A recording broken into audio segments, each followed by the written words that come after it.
Hello guys, so andito ako ngayon sa City Hall ng Kawasaki.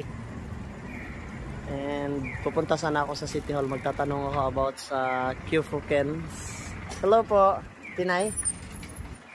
Parang naka-friends kita sa TikTok. Hello! So yun guys, napalaw mi guys.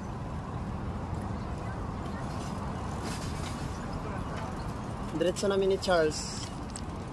Napalaw mi guys kay nag-ende ang ilang kung yung makakatanggap na ng ayuda dito sa Japan. So January 6 lang last year, 2024. So anong nangyari? Hindi na kami makakatanggap ni Charles ng ayuda kasi dumating kami dito sa Japan last year, January 12. So sabi ng doon, toka kang May daw. So kawawa kami sa... So naputol yung video natin kanina, gawa ng may nakasalubong tayong followers natin sa TikTok. Nakita yung video natin sa TikTok. Hindi natin binidyan si ate for privacy. So yun, hindi tayo makatanggap ng ayuda. Kung dumating kayo dito sa Japan ng yung last year, January 6 before, 2024, makatanggap kayo ng ayuda. Sad to say, kawawa si Charles. Anong ayuda si Charles?